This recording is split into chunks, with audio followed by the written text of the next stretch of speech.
glad that you're here, and I'm so thankful that the Lord's working today in your life, and He certainly has in mine. Just want to give you some announcements, some things going on this week. We've got tonight, come back right back here at 5 o'clock for Celebrate Recovery, right here in this room. We would love to have you. We've got some worship, there's a meal, a lesson, and we're going to work together and help each other walk together through our habits, hang-ups, and hurts. So we hope you'll join us for that. I also want to just encourage you that we are eventually going to move into a new building. Yeah, we're excited about it.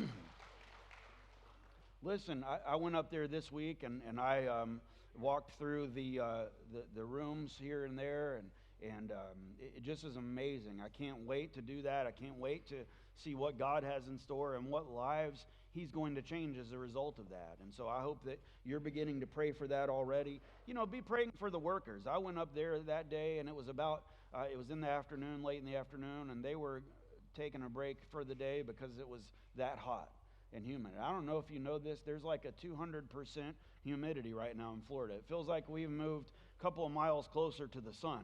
And but those guys are outside, and be praying for them because that's just as important in that process. Also, if you're interested in getting baptized, we want to invite you to do that. You need to fill out a connection card. You can do those in the back, or if you're watching us online, you can also fill one of those out, follow the link that you'll get at the end of the service. And I do want to take the time to welcome you, those of you that are watching us online. We're so excited that you're a part of High Point Church as well, and it's just a blessing for you to be here joining us. And if you're wanting to know more about us, we invite you to stay right after church today for Connection Track.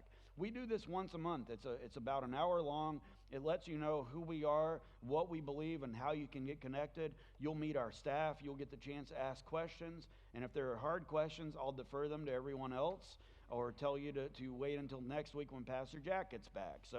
But be praying for him. They've been up in Indiana, and they're coming back this week. So I know that you'll be thankful to see him when he gets back.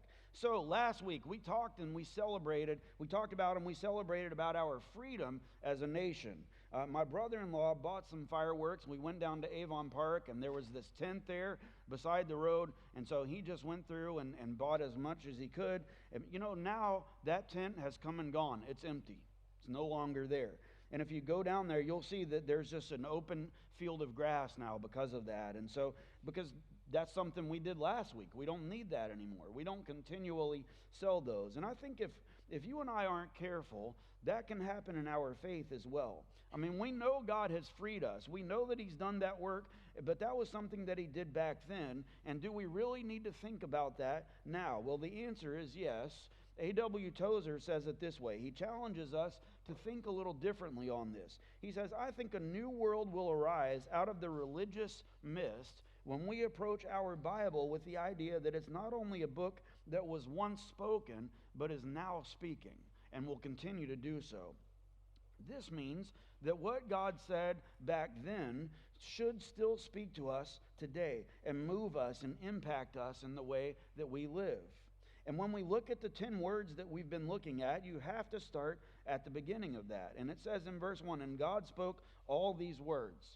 I am the Lord your God who brought you out of Egypt, out of the land of slavery. And so they're already free at that point. Something has already happened. What needed to be done to free them has already been done. And now He is reminding them of that, because what He is about to teach them is how to live like they're free after they've already been set free. And these 10 words weren't meant to show them how to earn their salvation or freedom. They were meant to shape the way they would live as a grateful response.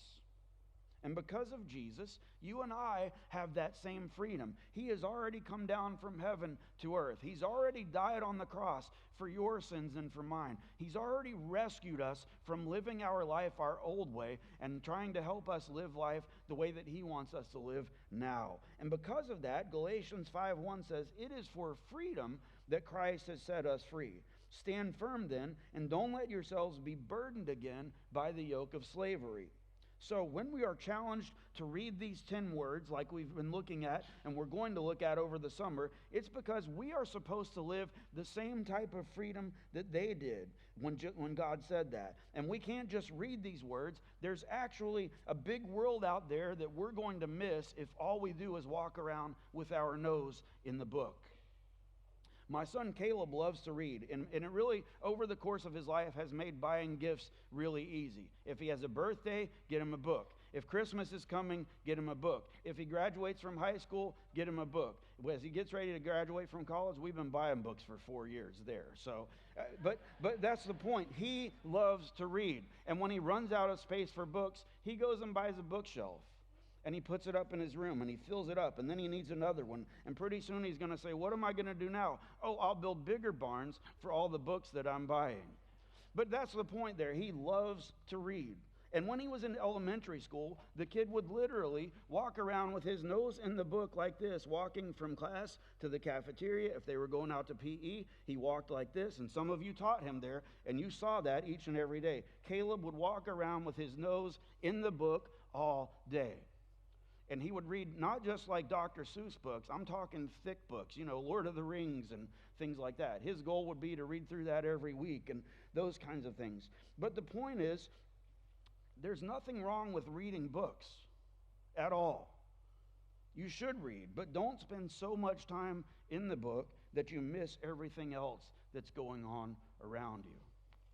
And I think that sometimes you and I can be like that. We can get so locked into what we are interested in that we make it all about us, and we forget about the world that's around us.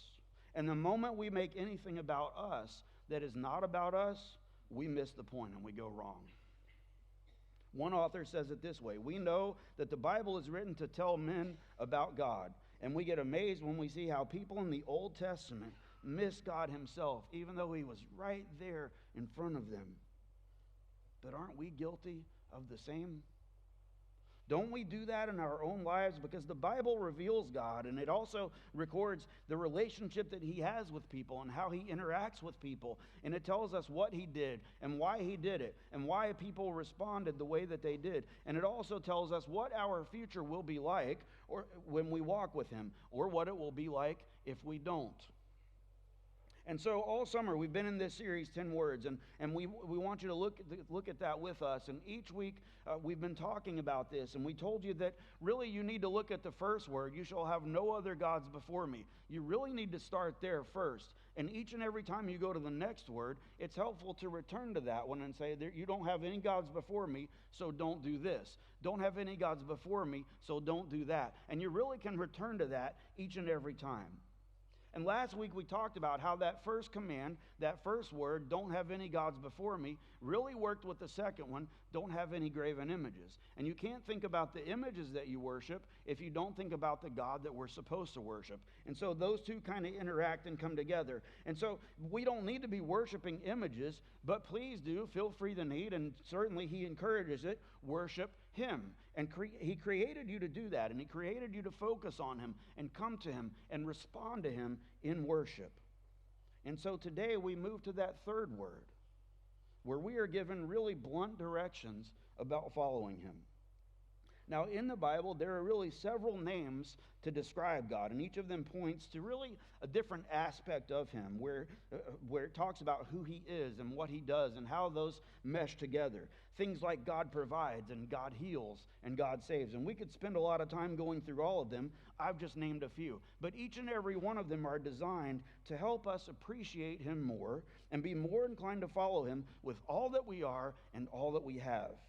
And if we get our worship right, that is bound to have a direct effect on how we live after that. And sometimes it's easy to read through these words, these commandments, and skip over this next one. But we're going to look at it today and really dig into it and hopefully help you understand what it means. So if you're following with me, Exodus chapter 20, verse 7. Just one verse today that we're reading, and it says this: "You shall not misuse the name of the Lord your God, for the Lord will not hold anyone guiltless who misuses my name." Now, some translations say, don't take the name of the Lord in vain. That's kind of what I was always taught as I grew up. But this translation here that I'm reading from says, don't misuse the name of the Lord your God. It is important for us to know who we are talking about, because that will help you understand what God is talking about. And when we pledge to follow him, we should take that seriously, because God does. He even says, "For the Lord will not withhold anyone guiltless who misuses his name." because he's talking about how we should represent him and that matters to him. And on the surface, we can read this and it can make us look back and see if we've ever used words, and I'll just use initials like OMG or GD or JC. Can I say that in church? And there's other variants that we could go through. But if you haven't ever used those, it's easy to just check that off and say, nope, that's never come out of my mouth, not even the initials, not even the words. So I can just move on to the next one. But really, we want you to look deeper at this. And since we are called to carry the name of the Lord wherever we go, it is essential that you and I think about how others see us and how they see God as we represent him, wherever we go, whenever we go. And when we misuse the name of the Lord, it's like saying, don't use it for empty purposes instead of the purpose that he has. Now, if you kept reading in the book of Exodus, you would get to chapter 28 and 29, and I encourage you to continue to do that at some point on your own. But Dr. Carmen Imes talked about this on a podcast, and she said this: the high priest would go into the tabernacle, and when he did, he would carry or bear or use the name of the Lord, and he would have the 12 tribes of Israel on his chest, and then there's a gold medallion on his head that bears the name of the Lord. So when the high priest goes in and out of the tabernacle, in and out of worship, what he's doing is he is carrying or bearing the name of God to the people. And he is representing God as he speaks to the people, and he is representing the people as they come before God. And so all of this is happening. He is representing God by walking around as a model for what was supposed to be. So when God says, you shall have no other gods before me, but oh, by the way, don't misuse the name of the Lord, he's telling them and us to be intentional about bearing the name of the Lord, to think about how we represent him. And when he says, don't represent me, don't misrepresent me, or don't misuse my name, he's telling us all, don't be ineffective in representing me by living like the world. And don't give the world a wrong impression of me. And so the question we want to look at today is, what should people hear from us as we walk with him? The first thing is, if you're going to talk to God, you need to listen up. This past week, we traveled to Orlando to celebrate my parents' 50th anniversary, and I think we've got a picture of their wedding up here on the screen. There you go. I apologize for it being fuzzy. It was an old iPhone that they used back then. But I found this picture, and we actually sat around the table and reminisced with them, and we marveled at this because there's not many making it to that milestone of 50 years nowadays.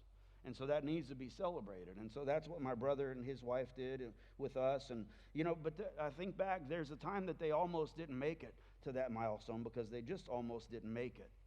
I remember coming home from my first semester at college to find that my mom had packed her bags. And I remember vividly sitting on the stairs trying to convince her to stay. I'm thankful that she did. I don't know why they were in that situation, and I don't really need to, but I know that they made it, that they stayed together. I know that even at the toughest moment, they stayed together. And it was just a few years after that, I sat with my parents and wanted to get married, and Kelly and I are talking to them, and I remember my dad looking me in the eye and saying, now, Mike, he's this tall, southern drawl kind of guy. Once you get married, you're not going to run off and get divorced the moment things go bad. You're going to stay. That's how he talks, and he still calls me Mikey. I didn't understand all that my dad meant by that. But I knew that he was sharing his own heart, and so that I had better listen up to what he's saying. And I think that's what God's saying here in verse 7. You shall not misuse the name of the Lord your God. He's saying, you and I are in this together, so stay with me. Even when it gets hard. That means there will be times that you talk to him and he listens. And there will also need to be times where he talks and you listen. So if you're going to talk with God, listen up. And when you and I commit to that, he will point out things in our life that he wants to change. Attitudes, hurts, thoughts, behaviors that were there, that you thought were gone. You didn't even know they were there. Some of them you thought they were gone, but they slipped back in. And as we walk with God, understand that he wants you and I to mature in our faith. He wants us to grow more and to be more like him. And for that to happen, we have to be willing to let him come in and clean us up. And this is where we understand that things were working before, and they're going to break down in our life, and they're going to affect the way that we walk. I told you we were up in Orlando this week, and we spent some time at Disney Springs with family. And at one point, I went into the restroom, and I figured out I'm walking kind of funny. What is going on? And I looked down at my feet, and my flip-flop has broken. The tongue has come out. And so when I tried to walk, all I could do was just kind of shuffle along. And it was pitiful. I'm sure people around me are thinking, what is wrong with this guy? And that's what my wife thought when she finally saw me. She looks at me like I'm crazy, and why am I walking that way? And so I explained to her, well, this broke, and I don't know what to do here. And so I tried to tell her that the flip was gone. That's why I was just flopping around. And so it's true. And she did the loving thing when she saw that. She laughed at me. And then she took me into the store and bought a new pair for me. So we made it through the rest of the night. But what would have happened if I just refused to recognize that something was wrong, that something was broken? What if I just stayed in denial and said, nope, I'm fine. I can walk around Disney Springs with thousands of people and have no problem with this. I can shuffle along all night. It's not a big deal. Or I could be crazy and continue to walk forward even though I know something is wrong. Most of us, if we're in that situation, would stop what we were doing right away and fix it. Because there's something in us, a voice telling us, hey, something's wrong, stop, check out your feet, something's not right here, you need to fix this. And if we would do that at Disney Springs, that makes all sense to us. But why would we then continue to ignore warning signs when God gives us the same thing? When he starts to point out to us, things are broken down in your life, they're not the way they should be, I want you to fix this. Why do we continue to just flop through and shuffle through? And when we listen up for God, it won't take long for us to hear from him. And when that happens, we have to decide what we're going to do about it. Peter Lord says, look at what happens when you let God teach you. He will make the scriptures come alive as he interprets them, and as he applies them, and as he makes them relevant to where you are right now. This is where you will experience revelation, where God tells you about himself. You'll see interpretation, and you'll learn what the Bible really means. And then there will be application going on. You'll understand how it's relevant to your life at this point in time. And when God says, don't misuse my name, remember that he is wanting you to think about how you represent him and how you use and carry his name as you go through your day. So before you get up and get going each day, what is it that God is saying to you? As you plan your schedule with customers and meals and kids pickup and ball games and family time before bed, are you slowing down long enough to ask him how he wants you to handle each of those things? When you are at odds or in conflict with someone else, are you asking him what your response should be? Are you examining your heart to see if there's anything that you did wrong that you need to make right with them? And when or if you ask God to speak to you, how willing are you to listen up when he does? Listening up for his voice will lead you to a crisis point. Either you're going to keep shuffling along and barely make it through and never coming close to making a difference for him, or you will do things the way that he tells you. Which of those two are you at today? The world is longing for people to come along with directions about how to navigate through this hectic pace that we go through. And shouldn't you and I be the ones that they listen to, because we are listening for God's voice? So what should people hear from us as we walk with him? Well, the second thing is, if you're going to talk to others about God, lift him up. We've already looked at this third word and what it meant for Israel and why it matters so much to God. It's also important for us to determine and consider how we can obey it with our own lives. And we do this by lifting up his name. And when we live like we believe God works in us to will and to act to fulfill his good purpose, it's important that you and I do everything without grumbling or complaining, so that we may become mature, blameless, and pure. How you doing on that today? We need that kind of renewed heart if we're ever going to get that kind of outcome. Those are the kinds of Christians that people need to see from and hear from. And once you see God get involved in your life that way, others should hear about you lifting up the name of the Lord. And this is something we need to continually assess and check in on, because our tongues can really mess up our witness real quick. James 3 says it this way: the tongue is a small part of the body, but it makes great boasts. It corrupts the whole body, sets the whole course of one's life on fire, and is itself set on fire by hell. With the tongue we praise our Lord and Father, and with it we curse human beings who have been made in his image. Out of the mouth come praising and cursing. My brothers and sisters, this should not be. And so all this is telling us how we must consider how to use the name of the Lord, how to carry the name so we won't misuse the name of the Lord. And to do that, we have to be transformed by the Holy Spirit. When we decide we're going to lift him up, it should be obvious to everyone around us that we have been talking with God and spending time with him. It should be obvious to him, to everyone around us, that we've been hearing from God and that we're lifting him up because of the things that he has done in our life. And then when we start talking about him to other people, that's when we start lifting him up to them, and they'll actually believe in him because they'll know that we've already been with him ourselves. I remember a time years ago when we had to do just that. We were pastoring in Ohio and came down to vacation here in Florida, and we had to rent a car because our car just had issues. I mean, I don't even know another way to describe it other than that. And as we left Florida to go back home, we're an hour into the trip, and we're dealing with a sick kid in the car seat in the back who has 18 hours of being in a car seat to go. So we've got a sick kid and a sick car back home. And instead of getting mad and falling apart and screaming at each other, we started praising him. We literally started going back over our life and mentioning every single thing we could think of that God had done for us. You know what happened? After a while, the sick kid and the upset kid in the car seat in the back stopped getting sad. He settled down. And then we got a phone call about the car that was good news. If only God could have made the trip shorter, we would have hit the trifecta that day. There are some prayers he just says no to, right?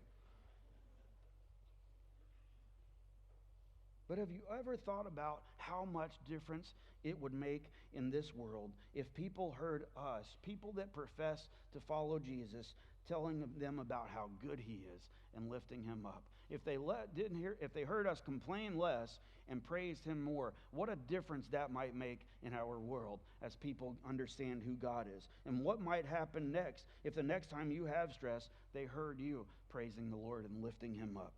How much would change in your life if you understood what it means to misuse the name and commit to using his name properly by lifting up his name? And when we commit to doing that, when we commit to walking with God that way, we have nothing to hide from God, from ourselves, or from those who are watching us or listening to us or standing around us.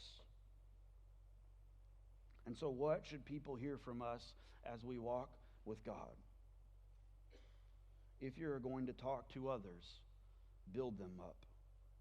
Ephesians 4, it's one of my favorite letters in the Bible. Paul has been talking about what we believe about God. And then the second half of the letter, it kind of shifts where he starts talking about how we should behave as a result of that. And he says then, as a prisoner for the Lord, I invite you to live life worthy of your calling. In other words, hey folks, something needs to change. If you're saying that you believe in him, you ought to live differently because of that. And so he spends the rest of the letter telling us how. And he goes into all kinds of ways to apply that. He talks about how we should handle conflict. He talks about how we should imitate Jesus. He talks about how we need to treat our wives, how we need to treat our kids, how we need to treat those that wrong us, all of those things. And he gets down to this in later on in chapter 4. He says this: don't let any unwholesome talk come out of your mouths, but only what is helpful for building others up according to their needs. Somebody told me once to pay attention to every single absolute anytime it's mentioned. So when Paul says, don't let any unwholesome talk come out of your mouths, I wasn't surprised one day when that came to my mind as one of our kids had put me up to here. Remember, you ever say, I've had it up to here? and that's where I was. I might have been higher than that day. And she was really elevated for some reason and frustrated. And so I was quickly getting there too. And I finally reached my limit. And with a stern voice, I looked right at her and I said, "You're giving me a freaking headache." And that's how the room was right then. Have you ever been in a room that's loud and you say something and everybody stops and looks at you? That's how I felt. I think on that day, at that moment, all of heaven stopped, the room went silent, and suddenly that bottom lip started to quiver a little bit, and tears started to come down her face. And God checked me. And I knew that I had hurt her. And I said, "I just hurt you with what I said to you. I want you to know I'm really sorry for that." And since then, I try to remember that when I'm dealing with that child of ours. And so I want to understand that if I'm going to not let any unwholesome talk come out of my mouth, if I'm going to do that, that's me misusing the name of the Lord when I do that. And we're called to be God's representatives in the world. And we don't get a choice on whether that's true or not. That's what He said to do. And so we get a choice, though, on how well we carry that out with people around us. And when I use the name or carry the name of the Lord into wherever the Lord sends me, it means that I must think about how I sound when I do that. And when I walk with Him, I need to be doing that in a way that is building others up. So what does that mean, to build others up? Well, specifically, it means to promote one's growth in Christian wisdom and holiness. But what does it look like to use the name of the Lord to do that as someone who is acting as a representative of Him to those around us? Well, let me give you some practical ways that happens. One way is to pray for them.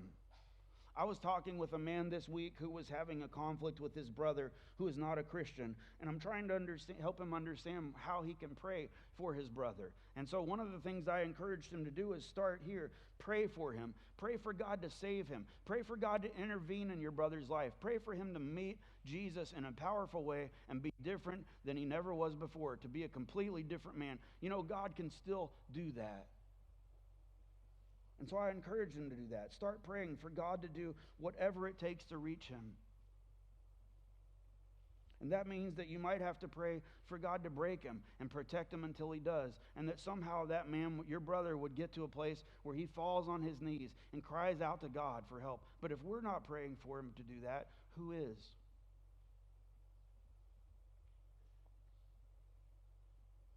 I think we need to do that more. I think we need to spend more time praying for people to meet Jesus. For them to have a powerful, life-changing encounter with the gospel of Jesus Christ. For them to realize that they have sinned and they need to be forgiven of that. But Jesus has already done that if they'll ask Him for that. And they can choose to follow Him and live differently because of it. We need to be praying for God to do that in the lives of people around us. I'm thankful for the people that prayed that for me. Who knows where I'd be if they didn't? I mean, we may be coming before God to pray about a certain situation, and that's fine, but He really has their eternity in mind. And when we start from that perspective, well, then we can move on to ask God to do things like bless them and work in their life and meet the needs that they have and even heal the relationships that they've damaged. Here's another one. You invest in them. If you're going to build people up, it probably means that you're going to have to get close to them.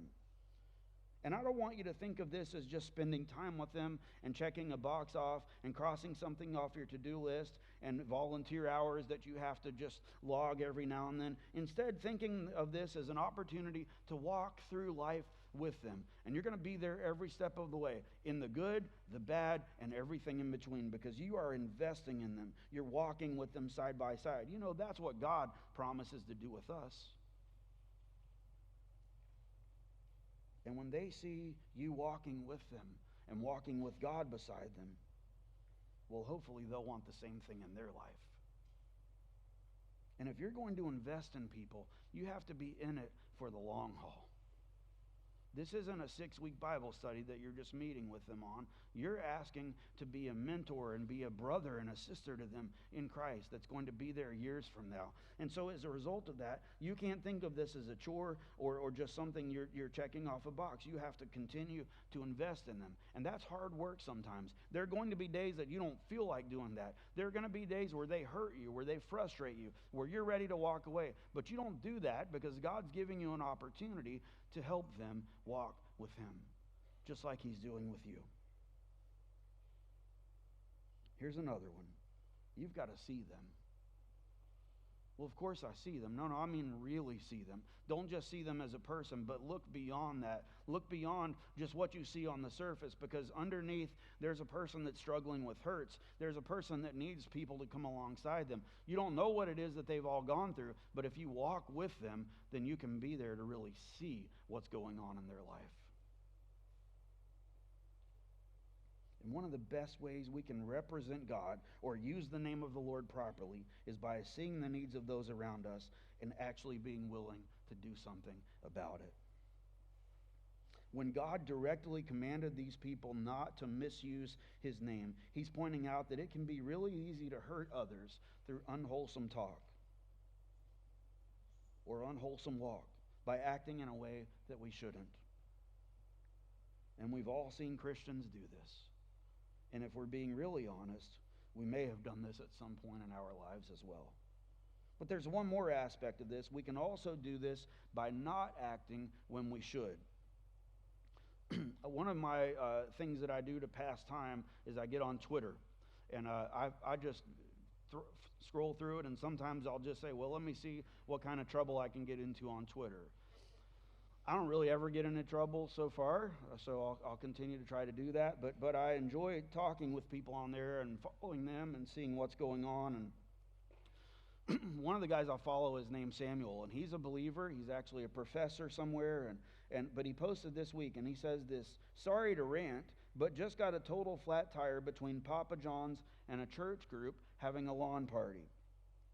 As I changed my tire, the church group saw me and ignored me. Meanwhile, Papa John's workers saw me, brought me water, a car jack, and a wrench. And he ends it with this: come on. As if to say, we got to do better than that. And when we encounter people in need and all they walk away with is better ingredients and better pizza instead of a better relationship with God, we've missed the opportunity to show them who God is and how they can walk with Him.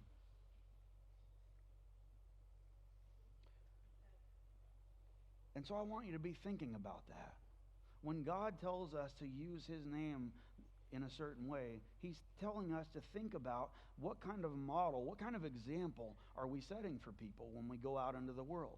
When we go to our jobs, when we go to the store, when we're driving in traffic. I've been on I-4 3 or 4 times this week. When we're doing anything that we're doing that can frustrate us, how are we using the name of the Lord at that point? When we're at work and our boss asks us to stay another hour, how do we feel about that? When we're looking forward to seeing family and it just doesn't turn out the way we had intended, how are we handling that? See, all of this is helping us understand what God intends for us.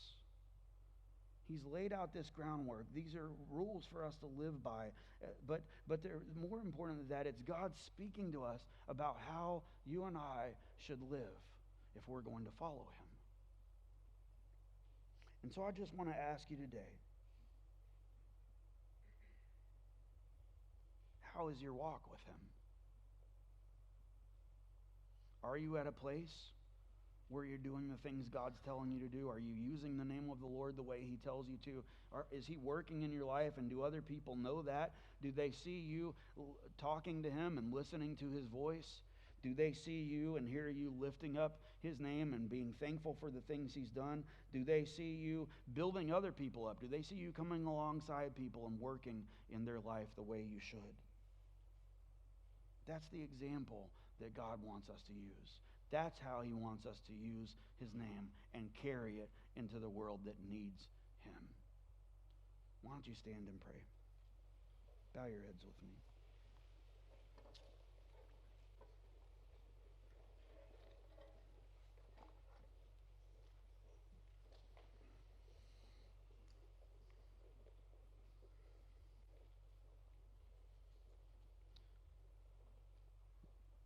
Lord, it really is amazing what you've done for us.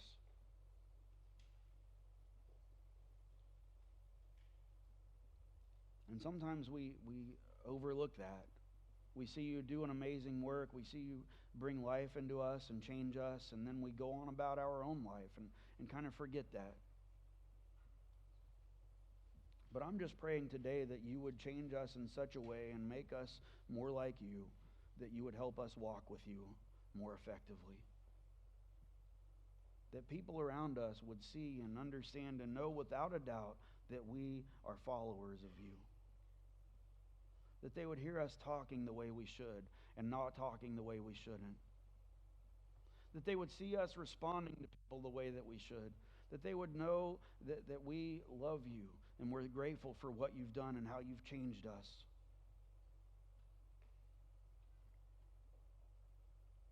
And so I hope that today this has encouraged us to think about how it is that we walk with you. How do we represent you? When we leave here in just a little while, what do people see when they look at us? Because if it's anything other than you working in us and living in us and changing us and making us more like you, well then we need to come back to you. And so if you need to do that today, Lord, if you want to do some work in people's lives, I'm praying that you give them the courage to allow you to do that. Either where they're standing or if they need to come to an altar and pray and have someone come around them. I'm praying that when we leave here, we would be ready to walk with you and set a Christ-like example for you. And that others would see you and come to know you as a result of that. And I'm praying all of this in Jesus' name. Amen. If you need to come and have someone pray with you, you're welcome to do that. The altars are open. We've got teams of people that will come, but we want to just invite you to lift up the name of the Lord today as we close. Let's continue to worship.